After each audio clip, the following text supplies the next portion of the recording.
네, 이번에는 마찰차에 대해서 한번 알아보겠습니다. 마찰차가 뭐냐? 우선은 저희가 지금 동력을 전달하는 요소들에 대해서 보고 있죠. 그러니까 당연히 마찰차도 동력을 전달하는 요소다 라고 보시면 될 것 같아요.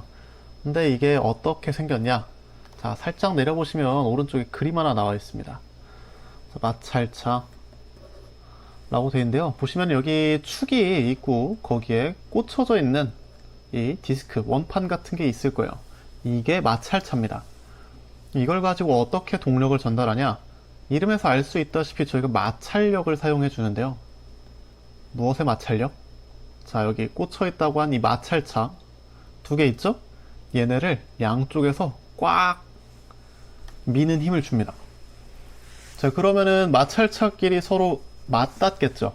자, 이 부분이 맞닿을 겁니다. 자, 그 상태에서 둘 중에 하나의 축이 회전한다고 해볼게요.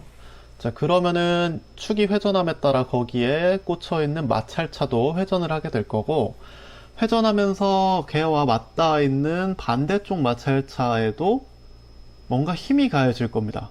왜? 마찰이 발생하잖아요. 자, 그래서 이 발생한 마찰력으로 이 마찰차도 같이 회전을 하게 되는데, 그렇게 되면은 반대쪽에 있던 마찰차에 연결된 이 축 얘도 회전을 하게 될 겁니다. 자, 그러니까 즉 저희 원동축이라고 하는 이쪽 축에서 발생한 회전력이 반대쪽 종동축에도 전달이 된 거다라고 보시면 되겠죠. 이런 식으로 이제 동력을 전달하는 거다라고 보시면 되겠습니다. 근데 핵심은 뭐다? 이 마찰력인 거예요. 다시 위로 올라가 볼까요? 자, 그럼 이제 저희가 형상을 보고 왔습니다. 그러고 나서 이제 이 내용 읽어보면은 바로 이해가 되겠죠. 두 개의 바퀴를 직접 접촉시켜 준대요.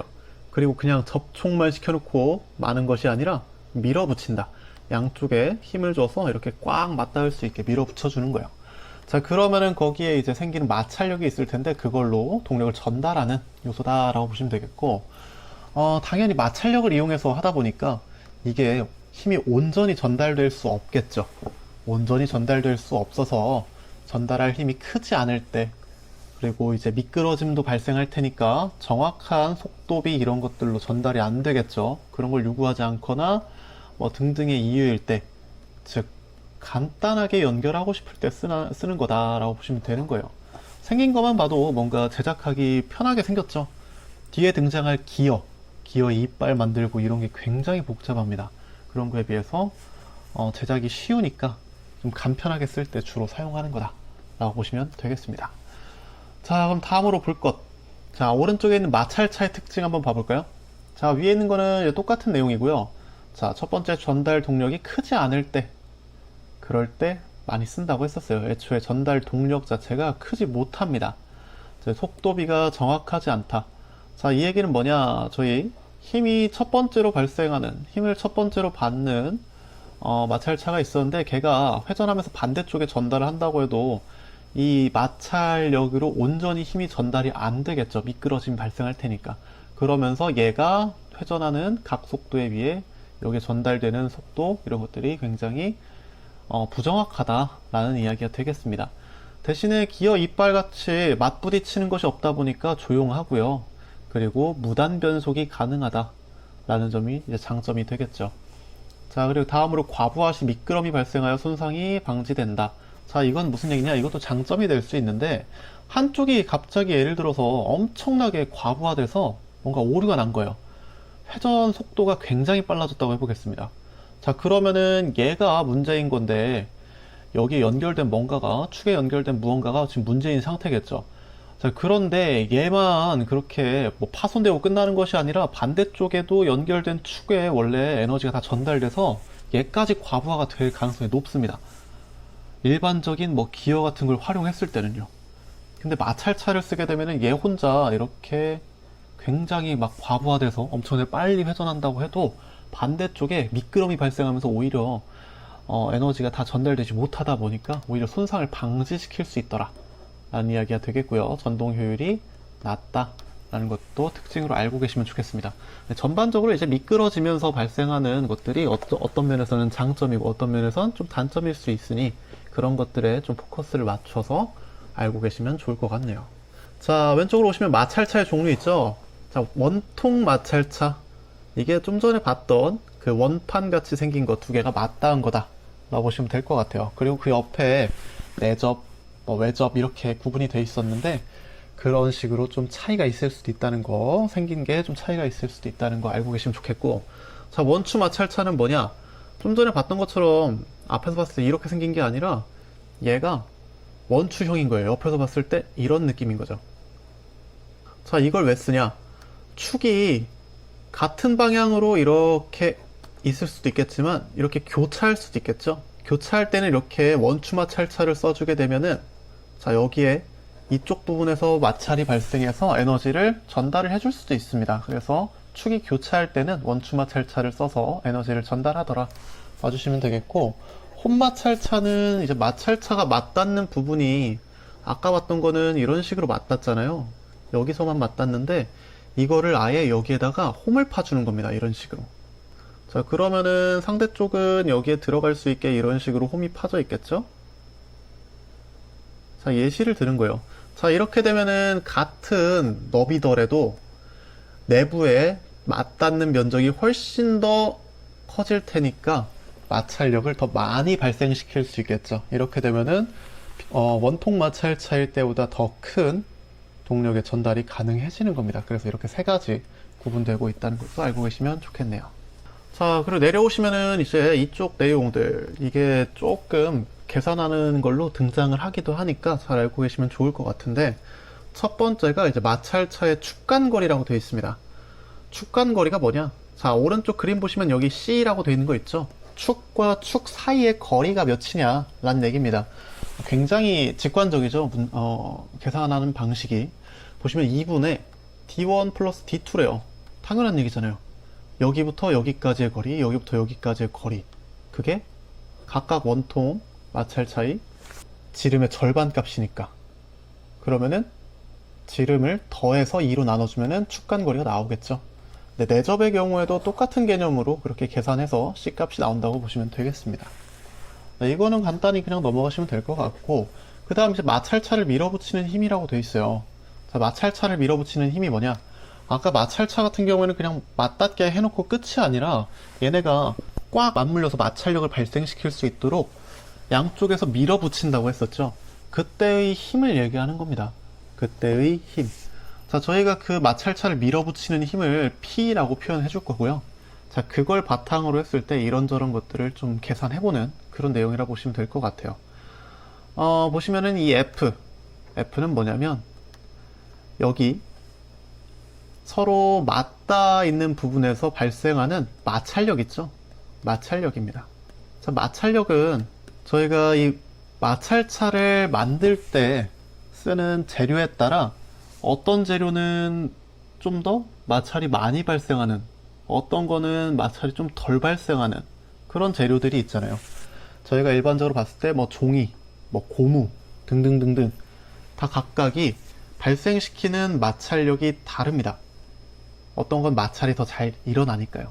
자, 그래서 그런 재질에 따른 마찰 발생 값을 계수화 시켜 놓은 게 있어요. 그걸 저희가 뮤라고 표현할 거고 마찰 계수라고 불러요. 이 마찰 계수에다가 곱하기 밀어붙인 힘 P 이렇게 곱해주면요 마찰력 값이 나와요. 자, 그거를 나타내고 있는 거라고 보시면 되겠고, 그 옆에 H는 뭐냐? H는 동력입니다. 자, 오히려 이렇게 문제가 나오기도 합니다. 전달 동력을 구해봐라. 자, 이런 마찰차를 썼을 때 전달 동력이 몇이겠냐? 라고 하는데요. 자, 그거는 뮤, 좀 전에 봤던 마찰 계수 있죠? 곱하기 밀어붙이는 힘 P 곱하기 거기에다가 속도 V 해주면 돼요. 뮤 PV. 자, 그렇게 하면은 동력 값을 구할 수가 있는데요. 자, 이 식을 저희가 P에 대해서 재정리를 해놓은 겁니다. 뮤와 V가 이항된 거죠, 옆으로. 자, 그랬을 때 P는 뮤 V분의 H다 라고 할 수 있는 거고요. 네, 그 옆에 거는 이제 허용할 수 있는 재질에 따라서 밀어붙이는 힘 허용할 수 있는 값이 다 다르니까, 버티는 힘이 다르니까 그거를 허용 면압이라고 해놓은 건데, 그 허용 면압에 마찰차의 폭을 곱하면은 이제 밀어붙이는 힘 값이 나오더라 뭐 그런 이야기입니다. 근데 이 앞에 것들에 대해서 이 공식 정도는 알고 계시면 도움이 될 수 있을 것 같습니다. 네, 다음으로 이제 마찰차의 회전력이라고 나와 있는데, 네, 이거는 앞에서 봤던 저희가 마찰력 부분이고요. 이 F는 뮤라고 되어 있는데 옆에 P가 들어가줘야 됩니다. 뮤, P. 네, P가 빠져서 넣어주시면 좋을 것 같고, 이 속도비라는 거를 좀 잘 알고 계시면 좋아요. 이거 기어에서도 똑같이 사용되는 개념입니다. 속도비가 뭐냐? 예를 들어 이제 양쪽의 마찰차가 똑같은 크기면 상관없어요. 다 1대1이니까 비율이. 근데 한쪽은 엄청 크고 한쪽은 좀 작다고 해볼게요. 자, 그랬을 때 얘가 1회전하면 얘는 몇 번 회전할까요? 당연히 1회전은 아니고 지름값에 따라서 뭐 2회전할 수도 있고 3회전할 수도 있고 다 달라지게 됩니다.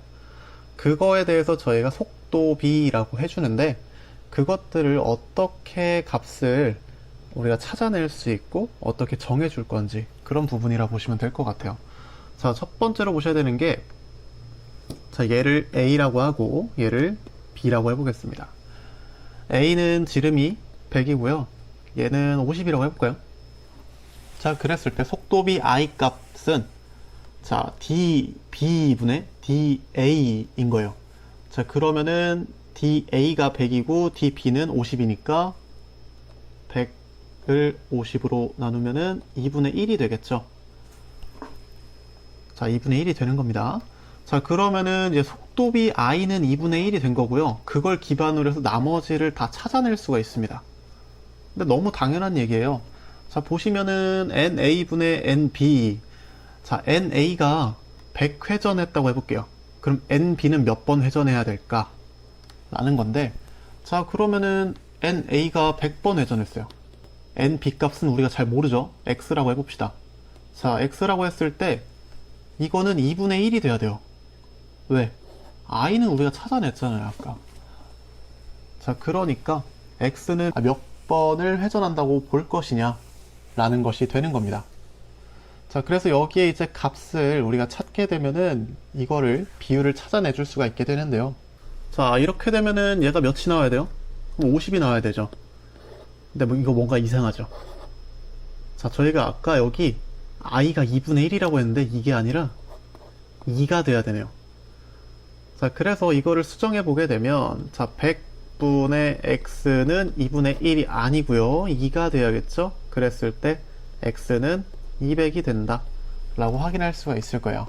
자, 그러면 A가 100회전할 때 B는 200회전하더라 라고 확인할 수 있겠죠. 자, 그 옆에 있는 거는 각속도 오메가를 나타내고 있고, 그 옆에는 반지름 R을 나타내고 있어요. 이것도 다 똑같은 개념으로 그렇게 대입해서 찾아낼 수도 있으니까 이런 거 잘 알고 계시면 큰 도움이 될 것 같습니다. 자, 그리고 그 밑에 이제 마찰차의 전달 동력 했는데, 이것도 앞에서 다룬 부분이니까 넘어가도록 할게요. 자, 다음으로 이제 혼마찰차입니다. 네, 혼마찰차가 이제 아까 제가 그려봤었어요. 이게 평평하게 그냥 돼 있으면은 그냥 폭이 더 커짐에 따라서 그만큼만 더 이제 맞닿는 곳이 많아지게 될 텐데, 혼마찰차 같은 경우에는 같은 폭이어도 맞닿는 곳이 훨씬 더 많아질 수 있다 그랬죠.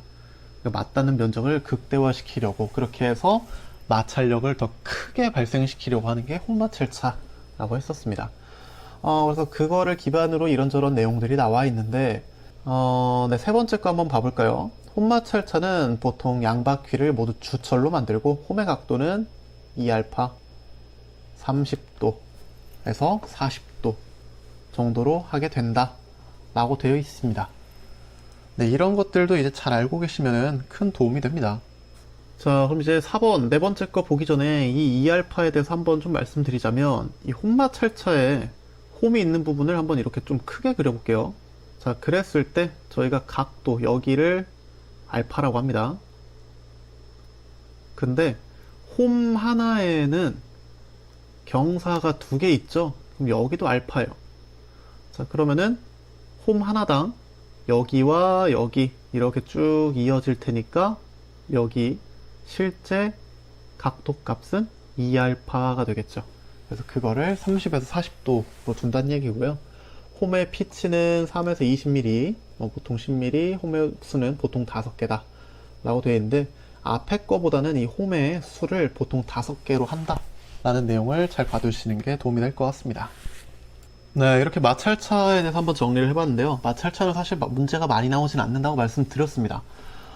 네, 그래서 이 부분에 너무 스트레스 받으실 필요는 없겠지만 여기 나오는 내용, 특히 속도비 이런 것들이 뒤에 나오는 기어는 문제가 제법 나오는 편이거든요. 거기서 똑같은 개념으로 등장할 테니까 잘 봐두시면 도움이 될 것 같네요. 네, 고생하셨습니다.